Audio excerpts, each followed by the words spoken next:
মসজিদের নববীর ভিতরে দাঁড়িয়ে দাঁড়িয়ে সূরা ইয়াসিন তেলাওয়াত করতেছেন। আর আবু লাহাবের স্ত্রী আসতেছে, আবু বকর দেখতেছে। বুঝলাম না, আবু লাহাবের স্ত্রী হাতের ভিতরে বড় বড় পাথরের টুকরা নিয়ে আসতেছে, অথচ আল্লাহর নবী মসজিদে নববীর ভিতরে দাঁড়িয়ে নামাজ আদায় করতেছে। না জানি আবু লাহাবের স্ত্রী এসে তাকে হত্যা করে ফেলবে, না জানি আবু লাহাবের স্ত্রী এসে তাকে হত্যা করে ফেলা। এই চিন্তায় আবু বকর পেরেশান হয়ে গেছেন।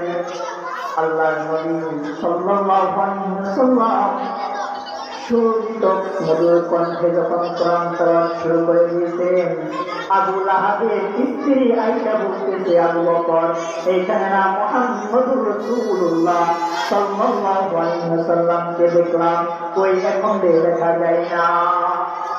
আল্লাহর নবী সাল্লাল্লাহু আলাইহি ওয়াসাল্লাম নামাজের ভিতরে কোরআন তেলাওয়াত করতেছেন, আর আবু লাহাবের স্ত্রী বলতেছে দেখা যায় না। তার মানে চোখ থাকিতে অন্ধ, ঠিক আছে, চোখ থাকিতে অন্ধ। আল্লাহ নবী সাল্লাল্লাহু আলাইহি ওয়াসাল্লাম নামাজের ভিতরে কোরআন তেলাওয়াত করতেছে, আর আবু লাহাবের স্ত্রী দেখতেছে না।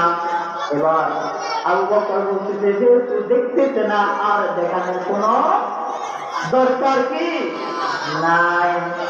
এই কথা বলে আবু লাহাবের স্ত্রী হিন্দা গালি গালাজ করে যখন তিনি চলে গেছেন, আল্লাহর নবী সাল্লাল্লাহু আলাইহি ওয়াসাল্লাম যখন নামাজ শেষ করতেন, নামাজ শেষ করার পরে আবু বকর ডাক দিয়ে জিজ্ঞাসা করতেছে, ও পয়গম্বর, আমি দেখলাম আপনি নামাজের ভিতরে কোরআন তেলাওয়াত করতেছেন, আর আবু লাহাবের স্ত্রী আপনাকে দেখে নাই, ব্যাপারটা কিন্তু অন্যরকম, আমি ঠিক বুঝতে পারলাম না।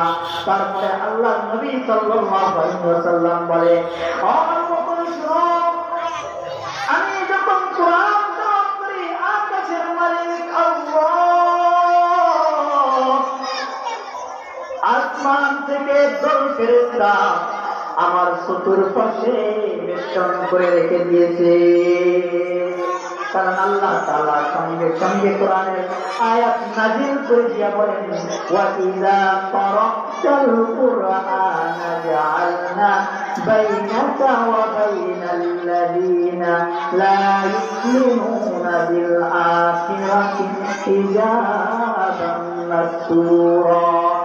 ও পয়গম্বর, আপনি যখন কোরআন তেলাওয়াত করেন, আপনার মাঝে এবং কাফেরদের মাঝে আমি হিজাবান মাসতুরা, একটা নূরের পর্দা ফালাইয়া দিই। সুবহানাল্লাহ, বলেন সুবহানাল্লাহ। কি করছেন? আল্লাহ তাআলা একটা নূরের পর্দা ফালাইয়া দিয়েছেন। তো যে আল্লাহ তাআলা নবীকে হেফাজত করেছে কোরআন তেলাওয়াত করার মাধ্যমে, আপনারা একটু বুঝে থাকলে বলুন তো, এখানে কি কোরআন তেলাওয়াত হয় নাকি গান বাজনা হয়? বলে, যেহেতু কোরআন তেলাওয়াত হয়, তাহলে এখানে যারা আসবে তাদেরকে হেফাজত করবে কে? বলেন, আসমানের মালিক আল্লাহ, কুল কায়নাতের মালিক আল্লাহ, সকলকে হেফাজত করে দিবেন আমার আল্লাহ। ঠিক নেই? আজকে আমাদের সমাজে দেখা যায় একদম আছে যে মাহফিল ভালো লাগে না, কোরআন তেলাওয়াত ভালো লাগে না, হুজুরদেরকে ভালো লাগে না, এগুলা বন্ধ করো। আপনারা বলেন তো, 1400 বছর আগে পূর্বে আল্লাহর নবী সাল্লাল্লাহু আলাইহি ওয়াসাল্লাম যে দাওয়াত দিয়েছেন, এখন বর্তমান উলামায়ে কেরাম দিতে একে দাওয়াত দেন না, ভিন্ন দাওয়াত। সে একই দাওয়াত দেন। 1400 বছর আগে যে পূর্বে যে কোরআনকে বন্ধ করতে পারেন নাই, যে বয়ানকে বন্ধ করতে পারেন নাই, ইনশাআল্লাহ ভবিষ্যতে বন্ধ করা যাবে। কি বলেন? বন্ধ করা যাবে না ইনশাআল্লাহ। আল্লাহ নবী সাল্লাল্লাহু আলাইহি ওয়াসাল্লামকে মক্কার ইহুদিরা কত তহমত দিয়েছে।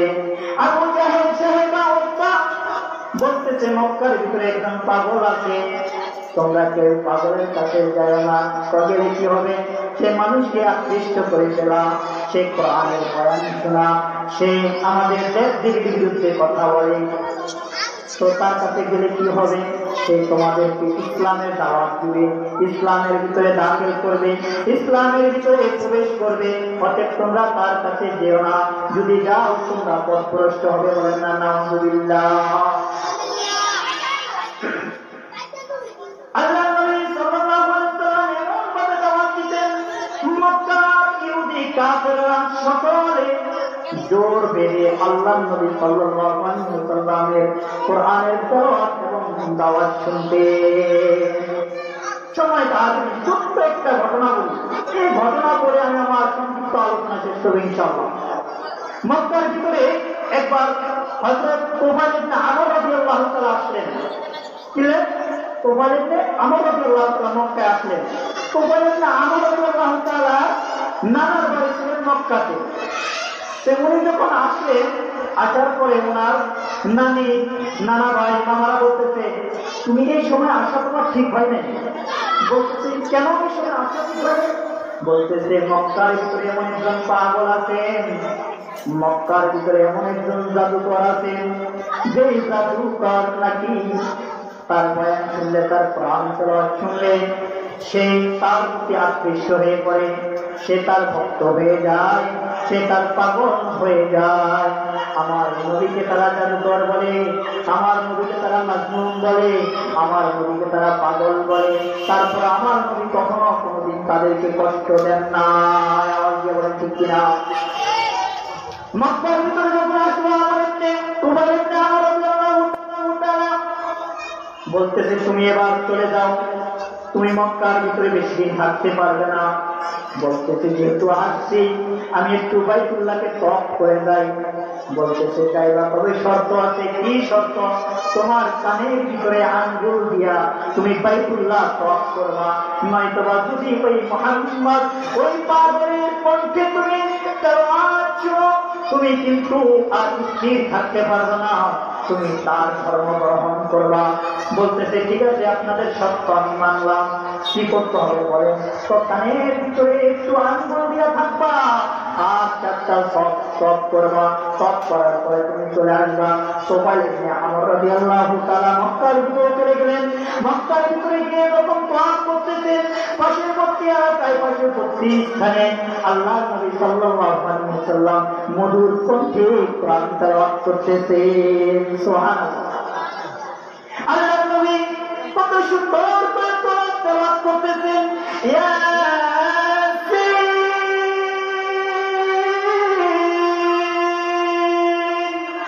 والقرآن الحكيم إنك لمن المرسلين على صراط مستقيم. الله أكبر. আল্লাহ নবী সাল্লাল্লাহু আলাইহি ওয়াসাল্লাম কোরআন তেলাওয়াত করতেছেন। আমর রাদিয়াল্লাহু তাআলা কানের ভিতরে হাত দিয়া তোয়াফ করতেছেন। হঠাৎ করে একটু আঙ্গুলটা পাক করলেন, তখন কি শোনা যাইতেছে এত মধুর কণ্ঠে, ইতিপূর্বে তার কোনদিন শুনি নাই। আল্লাহু আকবার। এত সুন্দর আওয়াজ কই থেকে আসে মক্কার ভিতরে? আজ থেকে কত বছর তো আসলাম, কতবার পথ করলাম, কতবার আমি এই মক্কার ভিতরে হজ করলাম, কিন্তু আজকে এত সুন্দর তেলাওয়াত কই থেকে আসে? আর একটু পাঠ করলেন, পাঠ করে করার পরে আরো দেখতেছেন মধু লাগতেছে, আরো দেখতেছেন ভালো লাগতেছে। এক পর্যায়ে পুরা আঙ্গুল পাঠ করে দিয়েছে। সুবহানাল্লাহ। পাঠ করে আল্লাহ নবী সাল্লাল্লাহু আলাইহি ওয়াসাল্লামের কোরআন তেলাওয়াত শুনতেছেন। কোরআন তেলাওয়াত শোনা এক পর্যায়ে আল্লাহ নবী সাল্লাল্লাহু আলাইহি ওয়াসাল্লামের কাছে গেলেন, যা বলতেছেন, আপনি কে? কারণ আব্দুল্লাহর বেটা মুহাম্মদ। চমকে গেলেন। নানু ভাই তো বলছিল মক্কার ভিতরে একজন পাগল আছে যার নাম আব্দুল্লাহর বেটা মুহাম্মদ। বলতেছে, আপনি আব্দুল্লাহর বেটা মুহাম্মদ? বলতেছে, হ্যাঁ, আমি আব্দুল্লাহর বেটা মুহাম্মদ। আপনি কি মক্কার ভিতরে থাকেন? জি, আমি মক্কার ভিতরে থাকি। আপনি নাকি পাগল? কে বলছে? আমার নানু ভাইরা বলছে। আমার ভিতরে পাগলের কি আছে দেখাও। বলতেছে, আপনি যে এত সুন্দর কোরআন তেলাওয়াত করেন, মানুষ আপনাকে কেন পাগল করে? বলতেছে, আমি তো এক সপ্তাহ দাওয়াত দিই, এক মালিকের ইবাদত করি, আমি এক মালিকের পথে মানুষকে আহ্বান করি, মানুষকে ডাকি। এজন্য মক্কার মানুষগুলাকে আমাকে পাগল বলে, মাজনুন বলে। বলতে তো মোহাম্মদ, আপনার কণ্ঠে তো সুন্দর কোরআন তেলাওয়াত শুনতেছি, আপনি মক্কার ভিতরে পাগল হতে পারেন না, আপনি মক্কার ভিতরে জাদুকর হতে পারেন না। ও মোহাম্মদ, আপনি আমাকে এই মুহূর্তে পড়ায়া দেন কালেমা তৈয়্যিবা, লা ইলাহা ইল্লাল্লাহু মুহাম্মাদুর রাসূলুল্লাহ সাল্লাল্লাহু। সম্মানিত হাজিরিন, আমার নবীকে মক্কার ইহুদিরা পাগল বলেছে, মাজনুন বলেছে, আমার নবীকে মক্কার ইহুদিরা কষ্ট দিয়েছে, কিন্তু কোনদিন আমার নবী কারো পক্ষে বদদুয়া দেন নাই। তাইফের ময়দানে নবী দান মুবারক, তাইফের ময়দানে রক্ত ঝরেছেন, উহুদের ময়দানে রক্ত মুবারক ঝরেছেন। আল্লাহ নবী সাল্লাল্লাহু আলাইহি ওয়াসাল্লামের কাছে হযরত জিবরাইল এসে বলতেছে, ও নবীজি, আপনি শুধু একটু আল্লাহর কাছে দরখাস্ত করে এই মক্কার কাফেরগুলোকে আল্লাহ তাআলা ধ্বংস করিয়া দিবে। আমার মায়ার নবী বলেন, না না না, আমার নাম রাহমাতুল লিল আলামিন, আমাকে আল্লাহ তাআলা দুনিয়াতে পাঠাইছেন বদদুয়া দেওয়ার জন্য নয়। তারা আমাকে কষ্ট দেয়, এমন একটা সময় আসবে, এমন একটা যুগ আসবে যে যুগের মানুষগুলা স্বর্ণের রূপে রূপান্তরিত হয়ে যাবে, যে যুগের মানুষগুলা ইসলামকে ভালোবাসবে, কোরআনকে ভালোবাসবে, আলেমকে ভালোবাসবে। তারা আলেম ওলামার কথা শুনে দলে দলে মুসলমান হয়ে যাবে।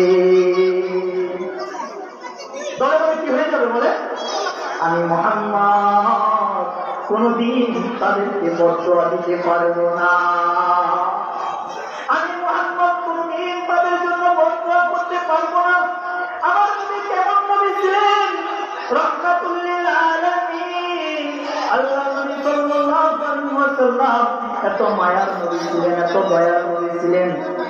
কোনদিন আল্লাহর নবী মানুষকে কষ্ট দেন নাই, কোনদিন মানুষকে দুঃখ দেন নাই।